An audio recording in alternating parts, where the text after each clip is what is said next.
여러분 좋아하시고 기다리시는 최동호 평론가님, 스포츠계의 검객 나오셨습니다. 안녕하십니까? 예, 안녕하세요. 바로 들어가죠. 예, 오늘 새벽 손흥민 선수가 속한 팀 축구 경기 예. 어마어마했던 모양이에요. 저 새벽에 예. 아파트에서 막 와 하는 박수 소리 때문에 깼어요. 아, 그래요? 뭐 했어요? 유럽 축구연맹급 챔피언스 리그. 예. 그러니까 이 잉글랜드 프리미어리그 정규리그 경기가 아니라 네. 유럽 최고의 클럽 팀을 가리는 대회를 이 유럽 축구연맹컵 챔피언스 리그라고 얘기를 하거든요. 여기 이제 8강 2차전이 열렸는데 이 8강 2차전에서 손흥민 선수가 무려 2골을 뽑아냈습니다. 1차전에서는 손흥민 선수의 결승골로 이 토트넘이 맨체스터 시티를 1대0으로 이겼거든요. 2차전 오늘 경기에서는 손흥민 선수가 두 골을 넣었고요. 3대4로 패하긴 했지만 원정 경기의 다득점 원칙에 따라서 이 토트넘이 챔피언스리그 4강에 올라가게 된 거죠. 아, 그럼 뭐 북치고 장구치고 다 한 거네요. 그쵸. 그러니까 이 8강전 두 경기에서 3골을 넣은 거거든요. 거기다가 원정 경기 다득점 원칙에 의해서 4강에 올라갔다고 얘기를 했잖아요. 네. 이 원정 경기에서 한 골을 넣었는데 그 한 골이 손흥민 선수의 골입니다. 그러니까 이 토트넘을 챔피언스리그 4강으로 견인했다. 이렇게 얘기를 해도 이 틀림이 없는 경기였었죠. 와, 이거 매일매일 실력이 느는 건가요? 손흥민 선수는? 실력 이 정도 지금은 이제 월드 클래스라는 걸 입증한 경기력이다라고 보고요. 월드 클래스 경기력까지 올라갔다는 느낌은 지난 시즌서부터 이미 이제 조짐은 보여줬거든요. 근데 올 시즌에는 좀 극적인 반전이죠. 왜냐하면 올 시즌에 이제 월드컵 뛰었죠. 그 지난 해에 월드컵 뛰었죠. 네. 월드컵 뛰고 그 다음에 아시안컵 뛰었죠. 네. 그리고 프리미어 리그가 개막을 한 겁니다. 그러니까 이 한 해 안에 끝나는 것이 아니라 2년에 걸쳐서 프리미어 리그가 유럽 축구가 진행이 되거든요. 작년 가을에 시작해서 올 여름쯤 예. 끝나나 봐요. 예, 맞습니다. 근데 이 월드컵과 아시안 게임 뛰느라고 대표팀에도 계속 있었고 이 동료들과 손발을 맞추지 못하다 보니까 초반에 부진했죠. 경기에 계속 나오지도 못하고요. 그러다가 대표팀에서 또 이 국내에서 손흥민이 좀 휴식을 줘야지 된다. 평가전마다 부르지 말아라. 11월 평가전 때 부르지 않았습니다. 휴식을 줬거든요. 그 이후로 살아났습니다. 그래서 지난해 11월 25일 첼시전에서 골을 넣고 난 이후에 연달아 골을 터뜨렸죠. 그래서 11월, 12월 기록만 보면은 프리미어리그 최고의 골잡이 오. 이 활약을 보인 겁니다. 그리고 우리가 보통 얘기할 때 챔피언스리그 8강 또는 4강전이면은 월드 클래스 선수들이 뛰는 무대이거든요. 예. 여기서 이제 공격수로서 골을 넣었다는 얘기는 월드 클래스가 틀림없다라고 얘기해도 전혀 뭐 과한 얘기는 아닙니다. 손흥민 선수가 지금 올해 26살인가 그렇던데 물론 축구 한 게임 뛰는 게 어마어마한 체력 소모가 되고 그래서 휴식의 중요성은 저도 압니다만 이게 젊고 좀 쉬면 휴식이 곧바로 회복되는 이런 선수들에게도 11월 달에 대표팀 소집 안 하고 그랬더니 그 이후에 굉장히 플레이가 좋아지고 활약도 커졌다. 예. 조금 전에 어떤 노동자들은 나이도 많으신 여성 예. 노동자들인데 밥 먹을 시간도 안 주고 글쎄 일을 시킨대요. 대한항공 자회사가. 예. 아까 그래서 제가 여기 게시판도 한참을 읽었는데 저도 들었습니다. 예, 갑자기 그 얘기해서 죄송합니다만 아무튼 휴식이 이렇게 중요하죠. 중요하죠. 예. 20대 한참 팔팔한 나이의 선수에게도 쉬고 나면 쉬기 전과 확 달라지는데 50대 중후반 여성 노동자들이 밥도 못 먹고 일을 하려니 버티겠습니까? 그래서 이게 웃긴 얘기인데요. 이제 미국에서 프로스포츠가 많이 발전했잖아요. 미국에서 프로스포츠가 발전하게 된 배경 중에 하나가 예, 노동 생산성을 높이기 위해서였거든요. 무슨 얘기예요? 노동 생산성과 이 프로 스포츠가 무슨 관계가 있느냐. 휴식을 보장해주고 이 노동자들에게 이 스포츠와 같은 프로그램을 가동을 했을 때 오히려 생산성이 더 높아지더라. 그래서 이 프로스포츠 볼거리로서의 프로스포츠가 발전한 이유 중에 예. 하나이고요. 그리고 미국에서는 이 근로시간, 노동시간 내에 직장에서 뭐 10분, 20분씩 간단히 모여서 레크레이션을 겸한 스포츠를 즐길 수 있게 하는 시간을 채택하는 기업들이 많이 있습니다. 그 이유 중에 하나가 이 스포츠가 심신에 그 활력을 주고 계속 노동하게 하는 것보다 적정한 시간 동안 휴식을 줌으로써 릴렉스를 시켜서 하는 게 노동 생산성이 훨씬 더 높다는 얘기인데, 대한항공 저도 좀 압니다. 그 속사정 어떻게 돌아가는지. 예. 아휴, 대한항공 자회사였다는데 어쨌거나 미국의 몇몇 회사는 그러니까 노동자들의 릴렉스를 위해서라도 프로 스포츠 이렇게 가서 열심히 재밌게 즐기고 보라 그런 것도 있고, 회사 그 근무 시간 시간에 안에 한 2, 예. 30분 줘서 하다못해 족구 같은 거라도 하고 좀 그래라. 예, 이게 어차피 그 자본이 노동력을 최대한 그래요. 뽑아내기 위한 목표이긴 하지만, 미국도 그 수준까지 오도록 많은 노동자들의 투쟁이 있긴 했겠지만 예, 두 나라의 차이가 너무 크고 우리가 너무 열악합니다. 아무튼 자, 다시 축구 얘기해야죠. 죄송합니다. 이게 감정이입이 돼서. 그 손흥민 팀의 지금 그 주 공격수인 케인인가 하는 선수는 아파서 못 뛰었죠, 오늘. 해리케인 선수거든요. 이 해리케인 선수가 이제 그 토트넘의 이제 주 공격수 역할을 했던 선수입니다. 근데 8강 1차전에서 네. 발목을 다쳤어요. 근데 해리케인 선수 입장에서 보면은 좀 불운해요. 왜냐하면 올 시즌 개막하자마자 원래 그 발목에 부상이 있어서 경기에 많이 나서지 못했거든요. 그래서 이제 재활을 거쳐가지고 오래간만에 등장을 해서 팀에 복귀를 해서 뛴 경기가 8강 1차전인데 8강 1차전 때 부상당했던 그 부위를 또 다친 겁니다. 아이고, 자, 그런데 이 스포츠가 참 냉정하죠. 이거는 뭐 적절한 비유는 아니지만 누군가의 불행이 나에겐 기회가 될 수 있는 게 스포츠이니까요. 그러니까 해리케인의 공백이 발생하게 되면서 한창 절정의 골 감각을 보여주고 있는 손흥민에게 거는 기대와 역할이 토트넘 입장에서는 더 커질 수밖에 없는 겁니다. 그렇네요. 그래서 주로 이제 토트넘에서는 손흥민 선수가 어디서 뛰었냐면은 왼쪽 측면 공격수를 많이 뛰었거든요. 윙어. 예, 윙포워드라도 얘기도 하고 과거에는 뭐 레프트 윙, 라이트 윙 이렇게 얘기했었죠. 그리고 해리케인 선수가 중앙 공격이었었거든요.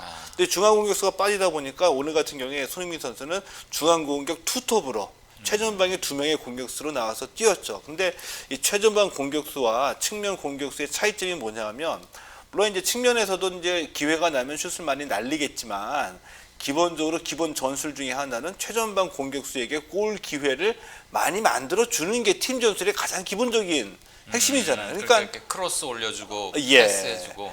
그러니까 그 최전방이 원톱이나 투톱으로 뛴다는 얘기는 손흥민 선수에게 골 기회가 더 많아질 수도 있다는 것을 의미하거든요. 그 기대 그대로 오늘 2골이나 한 경기에서 넣은 겁니다. 그래서 이제 토트넘은 4강에 올라가서 네덜란드의 이 역사와 전통을 자랑하는 팀이죠. 아약스와 결승 진출을 다투게 됐고요. 토트넘, 아약스 그리고 리버풀, 바르셀로나이거든요. 네 팀이. 근데 올 시즌에는 확실히 이 유럽의 이 뭐 독일이나 아니면 프랑스나 이탈리아 같은 빅 리그들도 있는데 올 시즌에 확실히 그 영국 프리미어 리그가 강세를 보였어요. 8강에 4팀이나 올라갔고 8강 8팀 중에 절반인 4팀이 예. 영국 팀이었다. 또 4강전을 마감한 결과 이 4강 4팀 중에 2팀이 리버풀과 토트넘 2팀이 또 이 프리미어리그 팀으로 결정되는데, 그러니까 뭐 2, 3년 전서부터 한 3, 4년 전까지는 독일 분데스리가가 굉장히 강세를 보였거든요. 한 2, 3년, 2년 전서부터 이제 이 프리미어리그가 강세를 보이고 이 유럽에서도 가장 강한 리그로 평가받고 있는 프리미어리그에서 손흥민 선수가 탑 클래스로 뛰고 있는 거죠. 대단한 일이군요. 어쨌거나. 대단한데 손흥민 선수가 스타성을 갖고 있어요. 그러니까 본인은 그러니까 스타성의 발현이라고 할까, 이 대중 앞에 서서 뭐 적절한 멘트라든지 이런 것도 보여주지는 않는데 그런 성격은 아닌데 오히려 겸손하면서도 그 그라운드 안팎에서 보여주는 자신의 후배들이나 동료들에 대한 배려, 이런 배려심이 묻어나는 행동들이 언론에 간혹가다 보도가 되거든요. 이런 걸로 인해서 오히려 굉장히 더 좋은 평가를 받게 되면서 뭐 사람에 대해서 뭐 명품이다 이런 건 적절한 표현은 아니라고 얘기하는데 보통 얘기할 때 광고업계에서 평가하는 손흥민 선수는 명품 이미지다 이렇게 얘기를 하죠. 그래서 지금 한때는 뭐 2000년대 김연아의 등장 이후에 광고업계 최고의 블루칩 김연아였었고요. 지금은 김연아 이후에는 손흥민이 광고업계가 보는 최고의 블루칩. 아, 또 광고계 측에서는 그렇게 보고 있군요. 예, 그러니까 이 최고의 블루칩이라는 이 표현이 상징하는 것들은 이미지가 굉장히 좋다는 거죠. 예. 이제 사람마다 이미지가 다를 수는 있어요. 어떤 사람은 개성 강하고 발랄한 이미지, 어떤 사람은 점잖고 뭐 중년 이상에게 어필하는 이미지가 있는데 손흥민이 갖고 있는 이미지는 두 글자로 간단하게 줄이면 명품 이미지다. 이게 이제 광고업계의 평가입니다. 어쨌거나 겸손하고 공을 항상 동료들에게 돌리고 예, 이렇게 인터뷰 때도 그러더라고요. 그러다가 언젠가 한 번은 골 넣고 나서 그 중계 카메라 앞에 가서 영어로 뭐 We wanna go 뭐 어쩌고 막 이렇게 써놔서 그것이 화제였던데. 예, 우리가 이길 너무 것이다. 유하신, 예. 뭐 이렇게. 근데 재미있어요. 그러니까 그건 또 아주 또 귀엽던데. 예, 근데 이 유럽으로 이제 진출한 선수들, 예. 또 이제 영국 같은 데로 진출한 선수들이 이제 인터뷰할 때 나오는 얘기들 들어보면 확실히 이 언어는 의식의 표현이잖아요. 네. 근데 말씀하신 대로 우리는 뭐 최선을 다했고 이길 만한 자격이 있었다. 또는 우리는 오늘 경기에서 최선을 다했다라든지 이런 그 언어적인 표현을 보면 확실히 우리 어법은 아니에요. 성문 종합영어법이지. 예, 우리 어법은 아니고 영국식의 표현, 무모할 자격이 있었다. 예. 그리고 팀에 우리는 끝까지 뭐 정신을 놓지 않았다. 이런 식의 그 표현 보면 격식을 확실히, 갖춘 영국 예, 영어를 예. 번역한 한국말. 예, 확실히 근데 그게 좀 보여요. 인터뷰한 예. 내용 보면은. 어쨌거나 뭐 그렇게 보니까 얼굴도 잘생긴 것 같고 잘생겼죠. 아주 뭐 늠름하고 자랑스럽고 이제 대한민국 대표팀으로 뛸 때도 예. 손흥민 존에서 차면 좀 쏙쏙 넣었으면 좋겠어요. 그만하면 하셔야 됩니다. 그리고 아직까지 스캔들 없습니다. 아, 예, 알겠습니다. 자, 손흥민 얘기는 잘 들었고 그래서 막 우리 동네에 축구 광들이 많나? 새벽에 5시 언젠가 막 시끄러워서 깼다니까요. 그러니까 두 예. 골을 막 넣었을 때였나 봐요. 그게. 그렇죠. 그 두 번째 골 같은 경우에도 뭐 그 손흥민 선수가 가장 본인이 좋아하는 손흥민 존. 그래서 지점에서 찾는데 잘 들어갔고요. 이 밤 사이에는 이 챔피언스 리그 경기가 열리는 날에는 그러니까 이 포털 사이트의 그 검색어가 전부 다 뭐 축구 손흥민 얘기? 프리미어 리그 이걸로 다 도배가 되죠. 챔피언스 리그는 2년에 한 번씩 합니까? 아니 매년 합니다. 아, 해마다 해요. 예. 그러면 잘하면 메시가 있는 바르셀로나 팀하고 우리 저 결승에 올라가면 만날 수도 있죠. 이 아, 이게 바르셀로나가 다르니까? 리버풀과 4강전이고요. 오. 바르셀로나. 아이고 그거 한번 했으면 좋겠네. 메시하고 어떻게 되나. 뭐 그때 뭐 진정이 가는데 뭐 뜨는 애 지는 애 이런 표현도 나오겠네요. 아, 잘하면. 예. 자, 그다음에 귀화 선수 어떻게 바라봐야 하나. 오늘 누구를 말씀하시고자 하는 건가요? 오늘 이제 귀화 선수 얘기를 준비한 것은 이제 전북 현대 축구에 로페즈 선수가 한국으로 귀화하겠다라는 의사를 표시를 했거든요. 어디 사람이에요? 브라질 출신입니다. 그리고 잘 뛰었죠. 지금까지 이 로페즈 선수가 128경기에서 43골 넣으면서 이 전북 현대 전성기를 이끌었던 선수였었거든요. 예. 그런데 이 축구에서 로페즈 선수가 귀화하겠다는 얘기를 꺼낸 겁니다. 그런데 귀화 선수 너무나 많이 있어요. 국내에도 그렇고 해외에도 그렇고 많이 있는데 축구는 조금은 다른 감이 있습니다. 왜냐하면 이 로페즈 이전에 에닝요라는 또 전북 현대의 기억나요, 선수가 이름. 있었거든요. 에닝요도 월드컵 앞두고서 일부 팬들이 귀화를 해라. 또 본인도 귀할 마음이 있다까지 갔는데 우리 대표팀 선수로 쓰려고. 예. 그런데 결국에는 에닝요 선수 무산됐습니다. 왜냐하면 축구는 기화 선수에 대해서 그 당시까지만 하더라도 우리 축구는 다르다. 일종의 순혈주의 비슷한 순수한 우리 한국 사람들만 뛰어야 된다. 예. 아하. 그런 나름의 자부심이 있었거든요. 아, 예. 나름의 자부심이 있어가지고 축구 그 애닝요 선수는 2012년도 정도에 이 귀화 선수 영입이 축구 좀 무산됐는데 지금은 이제 조금 좀 상황이 또 변했다고 봅니다. 그래서 축구도 아마도 이 로페지 선수가 한국 국적을 취득하게 된다면 실력에 따라서 받아들이지 않을까라는 좀 예상을 해볼 수는 있죠. 대표 선수급 정도의 실력을 갖춘 선수예요? 예. 그리고 만약에 본인이 판단해서 국가대표로 선발돼서 월드컵에 나갈 기회가 없다면 애써 귀화하지 않을 가능성도 있다라고 봅니다. 그러니까 이 귀화하는 선수들, 그러니까 이 한국으로 귀화하든지 아니면 다른 나라에서 귀화하는 선수들, 이 스포츠 선수들 입장에서 귀화하는 가장 첫 번째 목적은 월드컵이나 올림픽 출전이거든요. 그래서 예를 들어 가지고 이 우리나라 양궁 선수들인데 우리나라 양궁 선수 중에도 일본으로 귀화하거나 호주로 귀화한 선수들이 있습니다. 왜냐하면 본인도 세계적인 선수인데 대표팀에 들어가는 게 너무 어려워요. 올림픽에 나갈 기회가 없다는 거죠. 그러면 마치 중국의 탁구 선수들이 예. 세계 각국의 기회에서 올림픽에 나오는 것처럼 종이짝 한 장 차이로 한국 양궁 대표팀에 떨어져서 올림픽엔 못 나가지만 다른 나라 대표팀 선수로 가면은 실은 실력이 우리 한국 대표와 거의 차이가 안 나니까 예. 그날 컨디션에 따라서 서로 뒤집힐 수도 있고 그래서 자신도 대한민국의 메달은 아니지만 개인이 올림픽에서 메달은 따고 싶은 욕망이 당연히 있겠죠. 있죠. 그 적어도 있었잖아요. 안현수, 안현수 선수, 빅토르 안. 예, 정확하게는 이제 공식적으로 러시아 국적이니까 빅토르 안이 맞는 얘기죠. 예. 그 아무튼 성남인가 뭐 팀이 없어지고 이렇게 하면서 갔잖아요. 맞습니다. 그래서 소치에선가 또 메달도 따고. 예. 어. 근데 최근에 이제 본인이 다시 이제 한국으로 돌아오고 싶다는 얘기를 해가지고 그 관심을 갖긴 했는데, 근데 이 귀하 선수가 케이스 바이 케이스로 선수별로 좀 여러 가지 사연이 많이 있거든요. 때문에 이 귀하 선수를 바라보는 시선도 굉장히 복잡합니다. 예를 들어 가지고 배신이라고 보는 사람도 있을 것이고. 그렇게 보는 경우도 있고요. 근데 예를 들어서 일단은 2014년 인천 아시안 게임 했을 때 육상에서 대부분의 메달을 이 중동 국가들이 갖고 갔어요. 근데 중동 국가가 육상을 잘하느냐 그게 아니거든요. 근데 왜 갖고 갔느냐?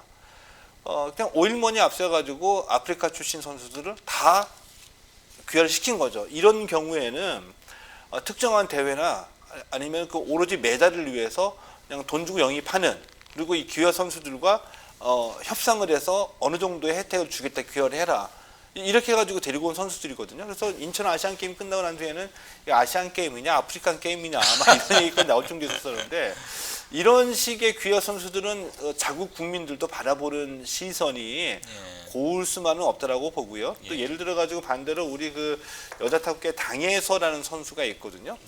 이제 이 2008년 베이징 올림픽에서 이제 여자 탁구 단체전에서 동메달을 따인 선수인데, 이 선수 같은 경우에도 중국에서 청소년 대표까지 지냈는데 시니어 무대에 올라가가지고 국가대표 되기가 어려운 겁니다.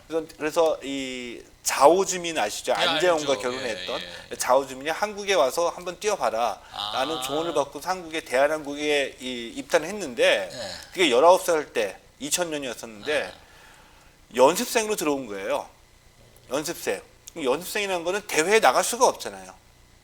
정식 선수가 아니어서. 예.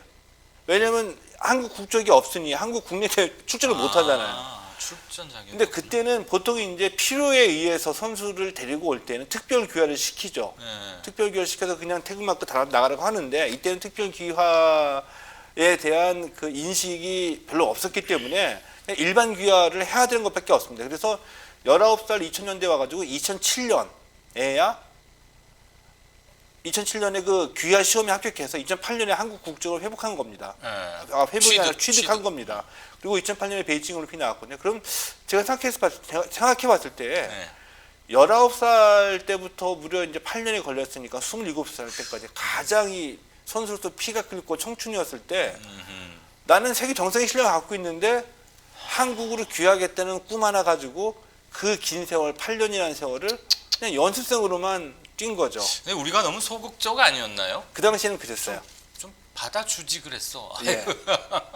그 이후에 이제 우리도 이제 특별 귀화를 많이 추진해가지고 필요만 하다면은. 그래서 베이징, 미안합니다만 베이징에 가서 그 당예에서 선수가 베이징 올림픽에서 뭐 어떻게 단체전에서 동메달을 따냈죠. 근데 그때 그 중국에서 열린 경기였기 때문에 경기할 때 중국 팬들로부터 말씀하신 대로 매국노다, 배신자다, 이런 함성을 야유를 많이 들으면서 경기를 했던 적이 있습니다. 에이구 안쓰럽네. 네. 귀화 로페스 선수가 잘 해가지고 본인도 좋고 우리도 공격수예요, 수비수예요? 공격수죠. 공격수예요. 아무튼 뭐 손흥민이고 로페즈고 아프리카를 막 모짜리 심어오듯이 다 데리고 오면 안 되겠지만 꼭 필요한 한두 명쯤은 잘했으면 근데 좋겠어요. 이게 과연 의미가 있을까 하는 생각도 들어요. 사실은 예를 들면은 선수 개개인의 스토리에 따라서 할 수밖에 없었던 선수들도 있거든요. 그런데 예를 들면은 카타르가 월드컵 개최를 하죠. 2022년에. 예. 자국에서 개최하니까 성적을 내야지 됩니다. 가장 간단한 방법은 돈 주고서 데리고 오는 거죠. 그래서 이번에 우승도 했잖아요. 예. 그리고 이 귀화 선수가 한창 많을 때는 이 카타르가 귀화 선수들이 너무 많아서 이 경기 시작하기 전에 세리머니 하느라고 이제 국가가 연주가 될 때 국가를 따라 부르는 선수가 거의 없는 거예요. 다 외국 선수들이라서. 근데 이렇게 해서 좋은 성적 내는 게 과연 무슨 의미가 있을까 하는 생각이 그렇죠. 들 때도 있죠. 4원 메달인데 예. 메달을 돈으로 사는 건데 예. 최소한 애국가는 부를 줄 알게 해야 뭐 귀화 자격을 주든지. 근데 한 가지 그 대비되는 장면은 뭐냐 하면은 네. 지난해 그 러시아 월드컵에서 프랑스가 우승을 했죠. 어느 종목이요? 러시아 월드컵 축구. 축구. 예. 월드컵. 월드컵에서 프랑스가 우승했는데 그때 예. 그 러시아 월드컵 월드컵 엔트리가 23명이거든요. 네. 23명 중에 프랑스 대표팀은 21명이 이민자 출신의 선수들이었어요. 21명이. 옛날 지단 맞습니다. 식으로 모로코나 예, 예, 뭐 예. 세네갈이나 예. 옛날에 자기들이 식민지로 했던. 맞습니다. 아. 그 비슷한 케이스는 이제 독일은 웨질 선수가 있었죠. 웨질 웨질은 이제 터키계죠. 근데 웨질은 이 러시아 월드컵 때문에 본인의 인생사가 망했죠. 월드컵 개막 직전에 터키계인데 터키 대통령과 찍은 사진 때문에 많은 비난을 받아서 결국엔 대표팀에서 은퇴를 선언을 했고 프랑스 같은 경우는 23명 중에 21명이 이민자 출신의 후손들이었어요. 그런데 그래서 그 대회 러시아 월드컵 끝나고 난 직후에 많은 분들이 또 프랑스의 똘레랑스, 관용, 예. 배려 이런 것도 얘기를 했었거든요. 근데 이 프랑스 대표팀은 우리가 좀 유의 깊게 지켜봐야 된다고 말씀드리고 싶은 경우는 저는 프랑스 대표팀이 우리의 모델이라고 봅니다. 우리도 지금 다문화가 예. 시간이 지나갈수록 더 많이 그렇죠. 그 확대가 될 것이고 다문화 지금 1세대라고 한다면 이 1세대의 그 후손들 자녀들이 한 10년 뭐 이 정도 되면은 또 우리 사회 전반으로 나오게 될 텐데 이들 중에도 대표팀이 나오는 과정도 있을 거고요. 그러니까 이들에 대해서 우리가 조금이라도 좀 열린 마음으로. 받아들여야 된다. 그리고 빨리 남북이 하나가 돼서 그 남북 단일 축구팀 네. 정치 체제는 꼭 하나로 바로 합치기가 힘들다면 웬만한 주요한 대회는 남북한이 함께 나가면 더 좋을까? 손흥민과 정대세가 이렇게 골 세레모니를 함께 하는 장면도 상상해 보곤 합니다. 이제 정치에서는 이제 조금 이제 늙었어요? 조금 나이가 들었고 예. 알겠습니다. 너무 큰 형님이고 귀화에 또 그런 게 여러 가지가 있군요. 예. 복잡한 인생사의 축도일 수 있겠죠. 오늘도 역시 재밌는. 전 걱정 안 합니다. 최쌤 예. 출연하시는 날은 뭐 손흥민이 뭘 넣거나 뭐 누군가가 뭘 아무튼 뉴스거리를 주겠죠. 아니, 말씀 고맙습니다. 네, 고맙습니다. 네.